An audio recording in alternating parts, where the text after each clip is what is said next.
जी okay students आ जाएं, जरा start लेते हैं।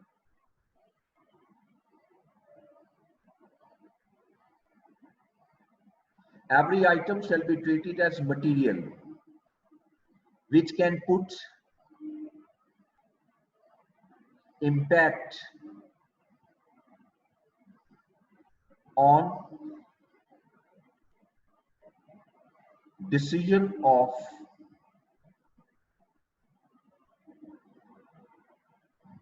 user of financial statements if omitted or misstated। यानी इस वर्डिंग में सिर्फ हम ये बता रहे हैं कि अगर कोई ऐसी ट्रांजैक्शन जो कि आपके डिसीजन पे इम्पैक्ट डाल सकती है, अगर आप उस ट्रांजैक्शन को ओमिट कर दें या उस ट्रांजैक्शन को मिसस्टेट कर दें, तो उस आइटम को हम मटेरियल आइटम कंसीडर करेंगे। ठीक है, और मटेरियल का मैंने अभी आपको बताया कि मटेरियल का ट्रीटमेंट ये होता है कि मटेरियल आइटम के अंदर कोई एरर नहीं होनी चाहिए, कोई स्टेटमेंट नहीं होनी चाहिए। लेकिन अगर इन मटेरियल में एरर रह भी गई है तो कोई इतना फर्क नहीं पड़ता। मसलन अगर आप प्रॉफिट ये बताने की बजाय ये बता दें या ये बताने की बजाय 149,900 बताने की बजाय 150,000 बता दें, तो यूजर पे कोई उसके डिसीजन पे कोई इफेक्ट नहीं आएगा। ठीक है, लेकिन अगर आप पहले ये बताएं कि जी पहले इंफॉर्मेशन दे दें कि मेरा प्रॉफिट 150,000 था, फिर दोबारा करेक्ट करके दोबारा इंफॉर्मेशन दें कि नहीं मेरा प्रॉफिट 240,000 था, यकीनन जो यूजर है उसका डिसीजन चेंज हो जाएगा। अगर कोई ऐसा इन्वेस्टर जो इन्वेस्टमेंट करना चाह रहा है और पहले 150 पे नहीं करना चाह रहा था, लेकिन जैसे 240 का फिगर उसके सामने आएगा तो might be possible he is willing to make an investment. ठीक है, अच्छा अब इसके बाद नेक्स्ट आइएगा मैचिंग कॉन्सेप्ट, इसके मटेरियलिटी के बाद। अच्छा इसके अंदर एक और चीज है, ये आपकी बुक में नहीं दिया लेकिन ये से लिंक करते हैं हम, एग्रीगेशन।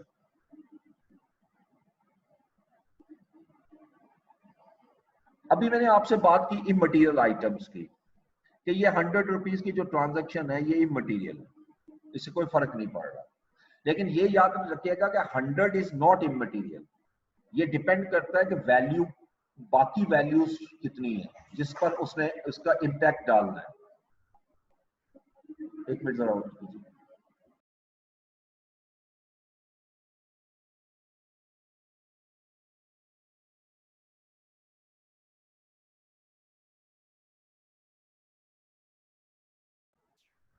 तो जो मैं बात कर रहा था इमटेरियल और मटेरियल की, 100 रुपीज मटीरियल भी हो सकता है इमटेरियल भी हो सकता है। मिसाल के तौर पे अगर आपका जो प्रॉफिट है वो 1000 है और 100 रुपीज की ओमिशन हो गई है, तो ये 100 रुपीज 1000 पे बहुत इफेक्ट डालेगा।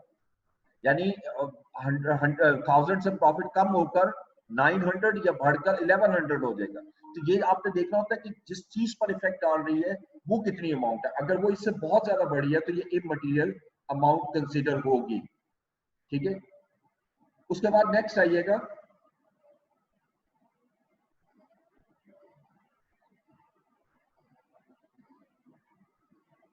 ओके। अच्छा एग्रीगेशन की मैं बात कर रहा था। एग्रीगेशन में होता क्या है कि सम टाइम ऐसा होता है कि आपकी इमटेरियल आइटम्स होती हैं इमटेरियल, लेकिन वो बार बार आपकी एरर हो रही होती है। यानी ये 100 रुपीज की आपके एंड पे पता लगता है जी कि ये स्टेशनरी जो आपने 100 रुपीज की खरीदी है ये आपने 50 टाइम्स खरीदी है साल में, यानी 50 टाइम्स, और हर दफा आपने ओमिशन कर दी। तो 50 टाइम्स को अगर 100 रुपीज से मल्टीप्लाई करूं तो ये 5000 रुपीज बन जाते हैं। ठीक है, ये 5000 रुपीज बन जाते हैं। अब अगर ये 5000 की अमाउंट को मैं देखूं तो ये मटेरियल बन जाती है। तो एग्रीगेशन ये कहता है कि अगर आपकी इमटेरियल आइटम है लेकिन अगर आप उसको एग्रीगेट करो और वो मटेरियल हो जाए तो देन फिर आप उसको मटेरियल ट्रीट करोगे, उसको इमटेरियल ट्रीट नहीं करोगे। ठीक है, लेकिन अगर ये आइटम एक दफा हुई है साल में, एक दफा ओमिशन हुई है, तो फिर ये इमटेरियल ही रहेगी। तो इसलिए जितनी भी इमटेरियल आइटम है पहले तो डिसाइड हो जाए कि मटेरियल कौन सी है। जब डिसाइड हो गया तो बाकी सारी इमटेरियल है, फिर इमटेरियल को हम एग्रीगेशन में चेक करते हैं, इंडिविजुअल चेक नहीं करते। इन एग्रीगेशन यानी जब ये कंबाइन होती हैं तो आपके प्रॉफिट पर क्या इफेक्ट्स डालेंगे। ठीक है जी, ये आपका मटेरियलिटी कॉन्सेप्ट है। अब इससे आगे चलेंगे, जो कॉन्सेप्ट अभी मेरे पास और है उसको भी कर लेंगे। ये मैं नेक्स्ट स्लाइड आपसे शेयर करूंगा। सर एक क्वेश्चन है सर, ये अगर प्रॉफिट 1.5 लाख का और अमाउंट इसकी ओमिट हो जाए 1000 तक, तो फिर ये इमटेरियल में ही जाएगी?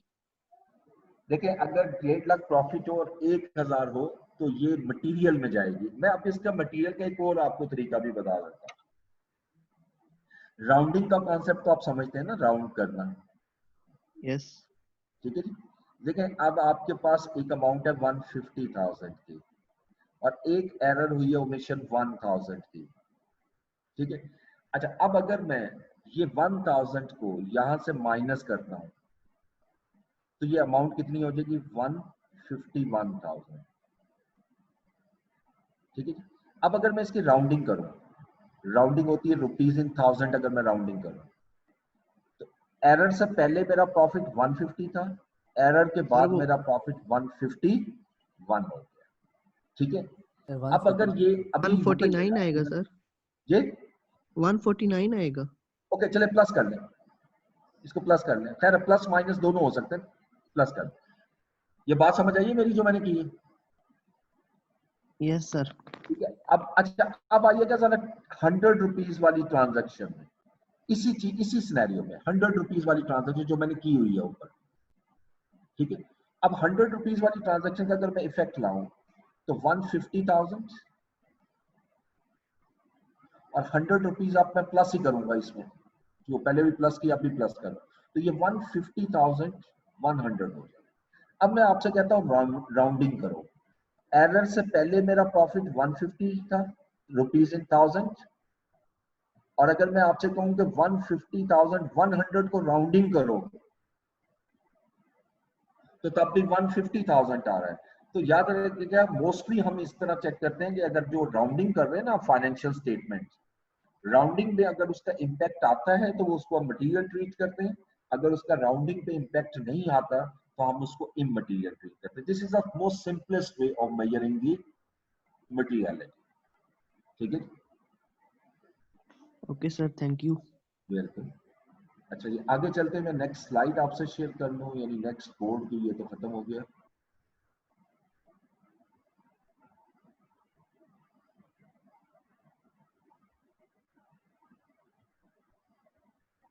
ये बैच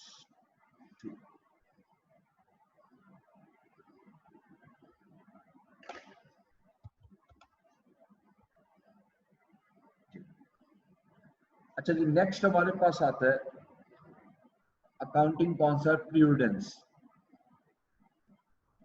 अच्छा, ये एक ऐसा अकाउंटिंग कॉन्सेप्ट है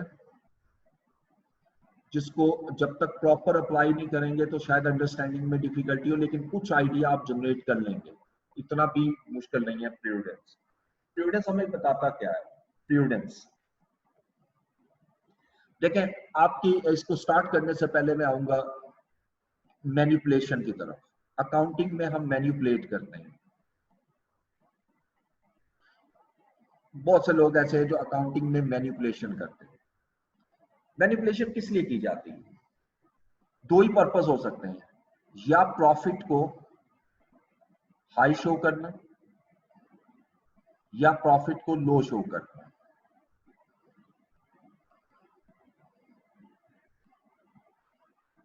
ठीक है, देखिए प्रॉफिट को कम शो करना एक स्पेसिफिक ऑब्जेक्टिव हो सकता है, लेकिन ये बिजनेस किसी तमाम लोगों पे इसका इफेक्ट नहीं जाता। मिसाल के तौर पे मैंने टैक्स बचाना है, मैं अपने एक्सपेंसेस को ओवर स्टेट कर देता हूँ ताकि मेरा प्रॉफिट कम हो जाए। मैंने टैक्स तो बचा लिया, लेकिन इसका इफेक्ट दूसरे लोगों पर नहीं किया। कैसे, मैं जरा इसको एग्जांपल से समझाता हूँ। अब मैं प्रॉफिट, मेरा प्रॉफिट होता है 600,000, मैं इसको ज्यादा शो करता हूँ, 1 मिलियन तक ले जाता हूँ, यानी प्रॉफिट को ओवर स्टेट कर रहा हूँ। क्यों कर रहा हूँ ऐसा? हालांकि मुझे पता है कि मैं प्रॉफिट ओवर स्टेट करूंगा तो मुझे ज्यादा टैक्स देना पड़ेगा, लेकिन फिर भी मैं ज्यादा शो क्यों कर रहा हूँ?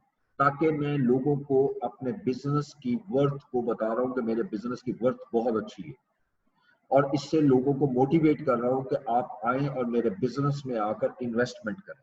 तो इसका मतलब ये आर्टिफिशियल चीज क्रिएट हो रही है। जो भी इन्वेस्टर आपके बिजनेस में आएगा उसके लिए एक रिस्क क्रिएट होता जाएगा। तो ये इस कॉन्सेप्ट को हम कहते हैं मैनिपुलेशन, और इसी को आप दूसरे लफ्जों में कहते हैं विंडो ड्रेसिंग। ये अकाउंटिंग में हम टर्म यूज करते हैं इसके लिए, विंडो ड्रेसिंग, मैनिपुलेशन के लिए। इस चीज को रोकने के लिए कि विंडो ड्रेसिंग ना हो, हम एक अकाउंटिंग कॉन्सेप्ट डेवलप करते हैं which is known as prudence concept. ठीक है, इसको हम नाम देते हैं प्रूडेंस कॉन्सेप्ट। इसको रोकने के लिए, यानी विंडो ड्रेसिंग या मैनिपुलेशन को रोकने के लिए कि मैनिपुलेशन ना हो, उस वक्त जो हम अकाउंटिंग कॉन्सेप्ट यूज करते हैं उसको हम नाम देते हैं प्रूडेंस कॉन्सेप्ट। अब प्रूडेंस की दो वर्डिंग है मुख्तलिफ। पहली वर्डिंग क्या है कि कॉशन शुड बी मेड, यानी एक कॉशन मतलब लफ्ज ही बड़ा होता है एहतियात के लिए, caution should be made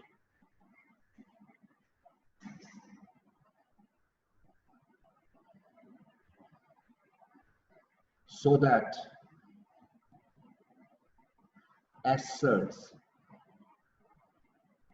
should not be overstated, should not be overstated.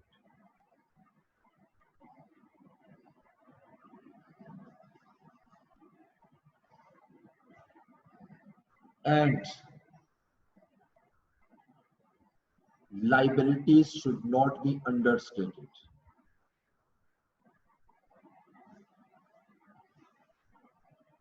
Liabilities should not be understated.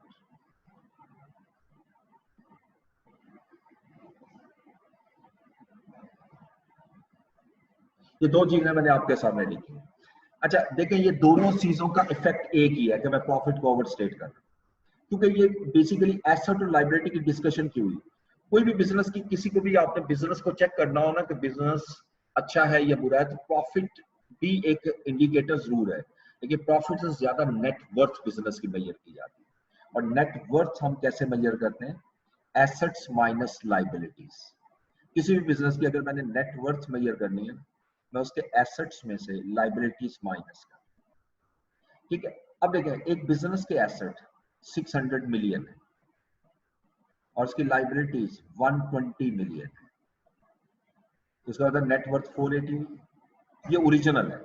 अब देखिए, अगर मैं प्रूडेंस कॉन्सेप्ट की वॉयलेशन करता हूं, तो प्रूडेंस तो हमें ये कहता है ना कि asset should not be overstated, overstate नहीं होनी चाहिए, मैं ओवरस्टेट कर देता हूं, यानी मैं इसको 700 पे ले जाता हूं। ये पहली सिचुएशन आ गई। देखिए इफेक्ट क्या आ रहा है, नेटवर्थ बढ़ रही है, कम हो रही है। ऑब्वियसली आप देख सकते हो कि नेटवर्थ इंक्रीज हो। और दूसरी सिचुएशन क्या है, liabilities should not be understood, यानी अब दूसरी सिचुएशन में इस तरह कर रहा हूं कि अब मैं एसेट को 600 ही शो कर रहा हूं, लेकिन लाइबिलिटीज को मैं 20 मिलियन पे ले जाता हूं, तो तब भी ये 580 मिलियन। यानी ये दोनों टास्क जो प्रूडेंस कॉन्सेप्ट ने कहा है कि ऐसा नहीं होना चाहिए, ये दोनों आपके प्रॉफिट को, अपने यानी मीन नेट वर्थ को ओवरस्टेट कर रहे हैं। तो अब अगर आप नेट वर्थ को ओवरस्टेट कर रहे हैं तो वेरी सिंपल, आप मैनिपुलेशन कर रहे हैं, ठीक है। It is not acceptable in any case. तो प्रूडेंस हमें यहाँ पर इस चीज को रोकता है। दूसरी वर्डिंग बड़ी अहम है, वो आपके लिए समझने में अभी फिर आसान होगी कंपैरेटिवली ये फर्स्ट वर्डिंग, ठीक है। तो उसमें हम कहते हैं कि लॉसेस शैल बी रिकॉर्डेड,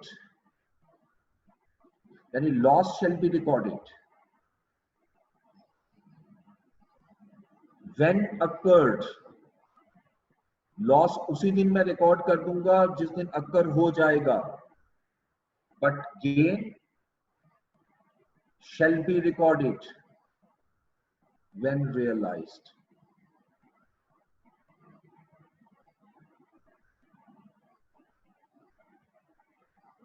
ठीक है कि losses shall be recorded when occurred, loss उस वक्त हमें रिकॉर्ड करना चाहिए जिस वक्त हमारे नॉलेज में आ जाएगा, और गेन उस वक्त रिकॉर्ड होगा जिस वक्त रियलाइज होगा।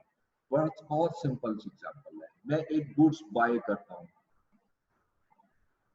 और बाय करता हूं गुड्स 100 रुपीज में। गुड्स का वर्ड हम यूज करते हैं ना, आपको पता है कि उन आइटम्स के लिए जिसको हमने इसलिए खरीदा कि हम इसको सेल करेंगे। अच्छा, अब देखें 100 रुपीज का आपने खरीदा, जिस दिन आपने खरीदा है उस दिन उसकी सेल प्राइस ज्यादा थी तो आपने खरीदा ना।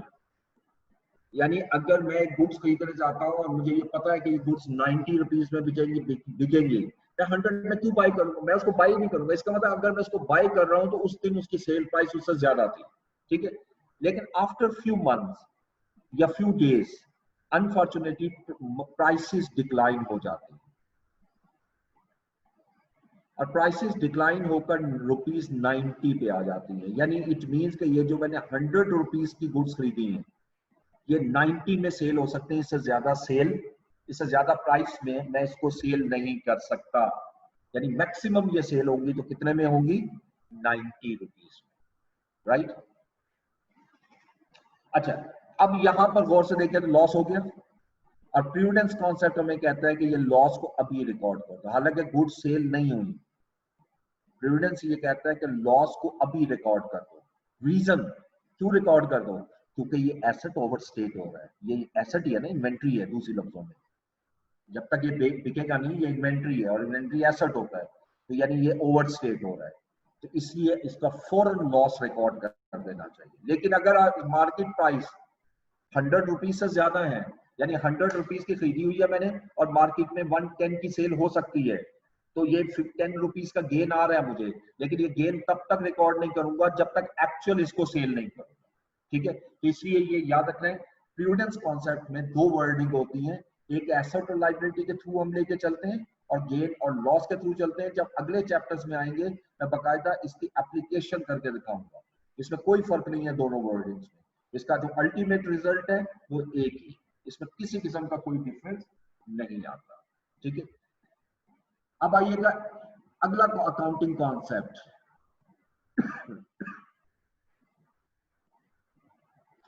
Substance over form. एक क्वेश्चन है जी सर, प्राइस अगर कुछ टाइम बाद 90 से दोबारा 100 पे चली जाती है, फिर अगर दोबारा वो 100 पे चली जाती है और वो सेल नहीं हुआ, उसके लिए तो फिर IAS 2 का रूल फॉलो करेंगे, प्रूडेंस नहीं लगेगा वहां पर, ठीक है। IAS 2 बेसिकली इन्वेंट्री से रिलेट करता है, और उसमें वो रिवर्सल की हमें इजाजत देता है कि आप इसको रिवर्स कर सकते हैं, ठीक है। तो जो लॉस रिकॉर्ड किया उसको रिवर्स कर सकते हैं। Okay sir. अच्छा, अब सब्सटेंस ओवर फॉर्म की तरफ आते हैं। इसको करने से पहले क्यों ना एक छोटी सी एग्जांपल मैं आपसे शेयर करता हूं। मुझे आप लोगों ने प्लीज जरा पार्टिसिपेट करना है और जवाब देना है। आप बिजनेस के लिए एक व्हीकल बाय करते हो, गाड़ी बाय करते हो, डिलीवरी व्हीकल जिसको कहते हैं, ऑन लीज। लीज तो समझते हो ना, buying of goods from lessor यानी from bank on instalment basis, in simple words, यानी लीज पे लिए। अच्छा, जब गाड़ी लीज पे लूंगा तो ऑब्वियसली मुझे बताइएगा कि इसके टाइटल किसके नाम है। एनीवन, कोई भी स्टूडेंट मुझे बताओ टाइटल किसके नाम है? टाइटल समझते हो ना, किसके नाम है? हाँ जी, बैंक के, एब्सोल्युटली।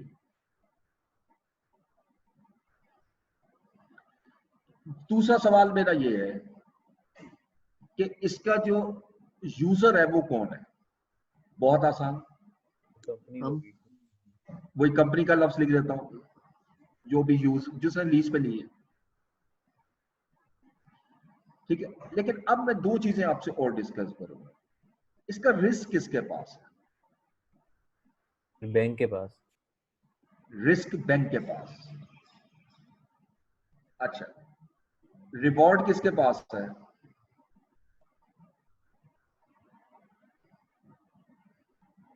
जी, रिवॉर्ड किसके पास है? यूजर के पास। तो यूजर के पास ही है सर। यूजर के पास है। अच्छा, अब मैं अगर आपसे क्वेश्चन करूं, यानी कंपनी या यूजर। अब मेरा एक बड़ा सिंपल सा क्वेश्चन है, आपने कहा कि रिस्क बैंक के पास है, क्या ऐसा मुमकिन हो सकता है कि मैं किसी के साथ या आप किसी के साथ ऐसा एग्रीमेंट करने कि भाई लॉस होगा तो मेरा, नफा होगा तो आपका? ऐसा हो सकता है? मेरा ख्याल है कोई ऐसा कोई भी शख्स आपको पूरी दुनिया में नहीं मिलेगा जो ये कह दे आपको कि नुकसान हुआ इसमें मेरा, नफा आपका। ऐसा मुमकिन नहीं है। ठीक है, तो लिहाजा ये याद रखेगा कि रिस्क जो है वो भी कंपनी के पास है, यूजर के पास है। अब रिस्क का मीनिंग नहीं समझे, मैं अब आपको समझाता हूं, आप शायद रिस्क किसी और पॉइंट ऑफ व्यू से समझ नहीं। अगर वो जो गाड़ी खरीदी है, गाड़ी की डैमेज की वजह से, गाड़ी के यूज की वजह से गाड़ी की वैल्यू में जो कमी आएगी, यहाँ रिस्क और रिवॉर्ड सिर्फ एसेट की वैल्यू से लिंक करना है। उसकी जो वैल्यू में कमी आएगी, वो कमी कौन बर्दाश्त करेगा? क्या बैंक या कंपनी? Absolutely company. और अगर गाड़ी की कीमत बढ़ती है, यानी गाड़ी की प्राइसेस इंक्रीज होती हैं और यूज करने के बावजूद उसको, यानी अगर वो सेल करना चाहे तो लीज के बाद, तो अच्छी खासी रकम मिल जाएगी, तो वो किसको मिलेगी? वो कंपनी को मिलेगी। ठीक है, तो ये याद रखना है कि रिस्क और रिवॉर्ड हमेशा कंपनी के पास होता है। ठीक है, ओके, ये पहली सिचुएशन। दूसरी एग्जांपल में आते हैं, मैं एक बिल्डिंग हायर करता हूं, बिल्डिंग लेता हूं ऑन लीज, और बिल्डिंग मैंने ली 10 इयर्स के लिए लीज पे। और जो बिजनेस में बिल्डिंग लेते हैं ना आप, बिजनेस में जैसे रेंट पे ली आपने बिल्डिंग, उसको लीज ही कहते हैं। तो जब रेंट पे आपने ली है तो वो ये नहीं है कि साल का रेंट एग्रीमेंट होगा, नहीं, वो तो आम हमारे एग्रीमेंट होते हैं ना, जो घरों के, जो बिजनेस के हैं वो 10-10, 15-15 साल के एग्रीमेंट होते हैं। मैंने सवाल तो सब वही है, टाइटल यहाँ किसके पास है? बिल्डिंग का टाइटल किसके पास है? बिल्डिंग के ओनर के पास। ऑनर के पास, जिसको हम लैंडलॉर्ड का वर्ड यूज करते हैं। अच्छा, यूजर ऑब्वियसली कंपनी है, वो तो हमारी कंपनी है, उसमें तो कोई शक नहीं है। अब आ जाए दूसरी तरफ, रिस्क और रिवॉर्ड की तरफ। यानी इन दोनों सिचुएशन में आप देखो यहां कोई फर्क नहीं है। रिस्क की तरफ आते हैं, अगर बिल्डिंग की वैल्यू में कोई कमी आती है तो उस कमी को कौन बर्दाश्त करेगा? ओनर। ऑनर। और अगर कोई उसका बिल्डिंग की वैल्यू बढ़ती है तो उसका फायदा किसको मिलेगा? ओनर को ही। ऑनर को। बस मेरा मसला हल हो गया आप लोगों ने जो बताया, यानी दोनों जगह मैं वर्ड यूज कर रहा हूं लैंडलॉर्ड।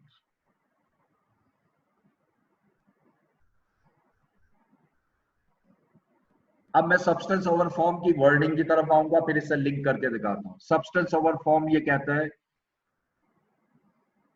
कि some business transaction या few business transactions shall be recorded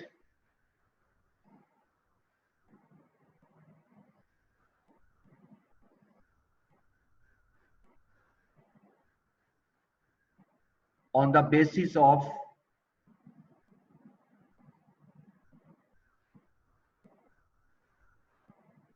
its substance,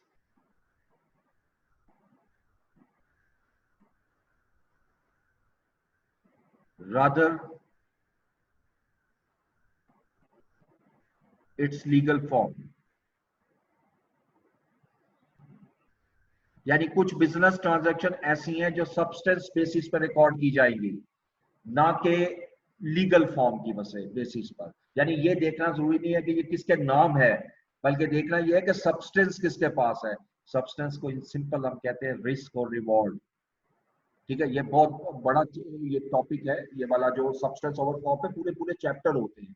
ये छोटा सा आपके बुक में दिया हुआ, इसलिए मैं उसको बहुत लेंथी नहीं करूंगा, इसलिए मैंने सिर्फ लिंक कर दिया, substance is a risk and reward. जिस पर्सन के पास एसेट का रिस्क और रिवॉर्ड होगा, याद रखेगा एसेट उसी का होगा। मसलन पहले केस में, अब ये छोड़ दें कि टाइटल किसका है, इररिस्पेक्टिव, रिस्क और रिवॉर्ड देख लें। रिस्क और रिवॉर्ड किसके पास है? कंपनी के पास, यानी हमारे बिजनेस के पास। तो इसका मतलब है कि ये लीज पर जब मैं कोई व्हीकल बाय करूंगा तो ये मेरा एसेट है, सब्सटेंस ओवर फॉर्म के तहत ये मेरा एसेट है, ठीक है, ये एसेट ऑफ बिजनेस कहलाएगा या कंपनी कहलाएगा। लेकिन यहां आइएगा, अगर मैं बिल्डिंग लेता हूं बिजनेस के लिए 10 साल के लिए लीज पर, तो इसका रिस्क और रिवॉर्ड किसके पास है? इसका रिस्क और रिवॉर्ड लैंडलॉर्ड के पास है, इसका रिस्क और रिवॉर्ड लैंडलॉर्ड के पास है, ठीक है। तो लिहाजा याद रखिएगा, अगर रिस्क और रिवॉर्ड लैंडलॉर्ड के पास है तो ये एसेट भी किसका है? लैंडलॉर्ड। यानी हम इसको एसेट रिकॉर्ड नहीं कर सकते।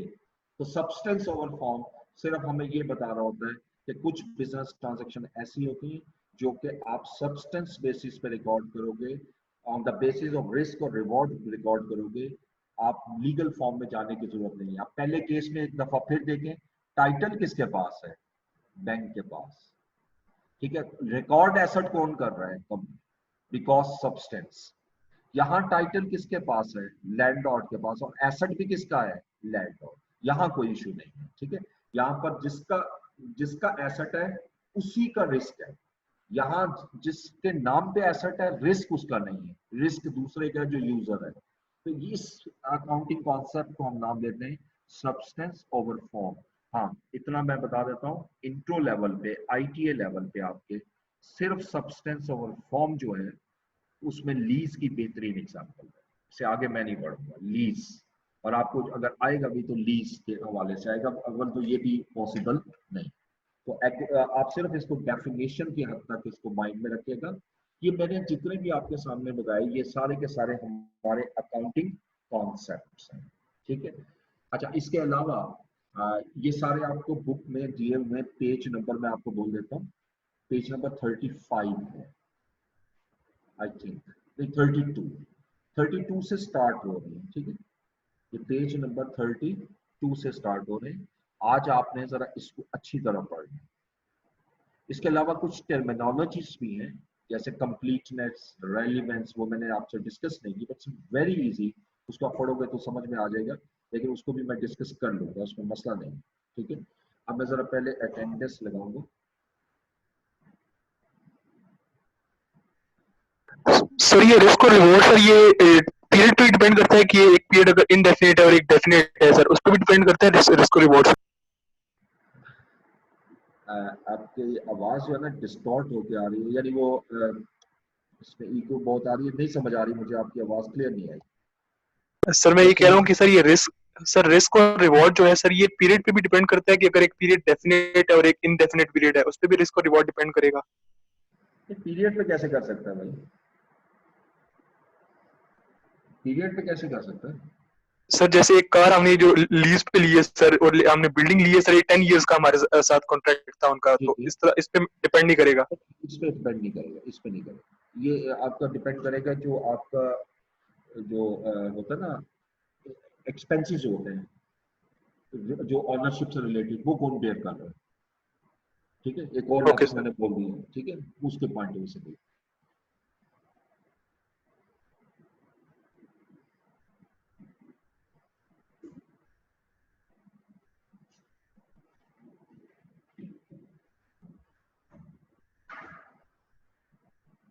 ये मैं आपके साथ शेयर कर रहा हूँ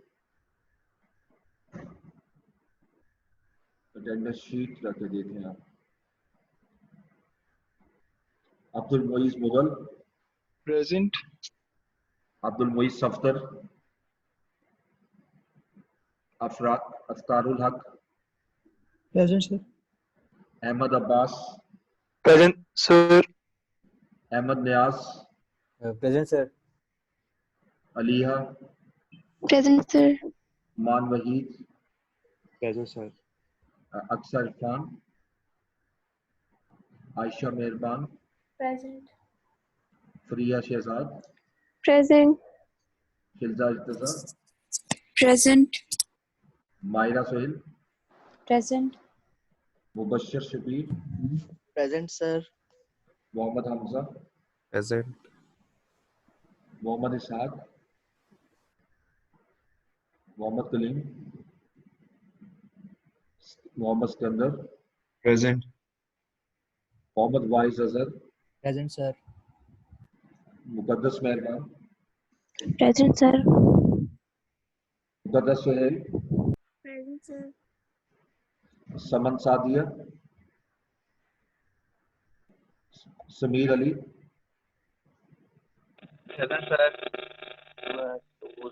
शाहजेब उमर, Present, sir. नूर ताहिर, सिद्रा जबीन, सैयदा इरम बतूल, Present, sir. Waqas Ali, Present, sir. Zainul Abedin,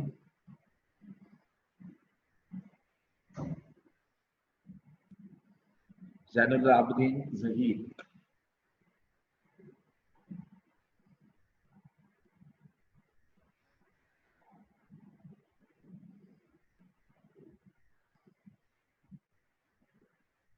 अच्छा बच्चों इसको रिवाइज करना है, ठीक है, और कल इंशाल्लाह फिर बाकी हम डिस्कस करेंगे। Thank you so much, Allah Hafiz.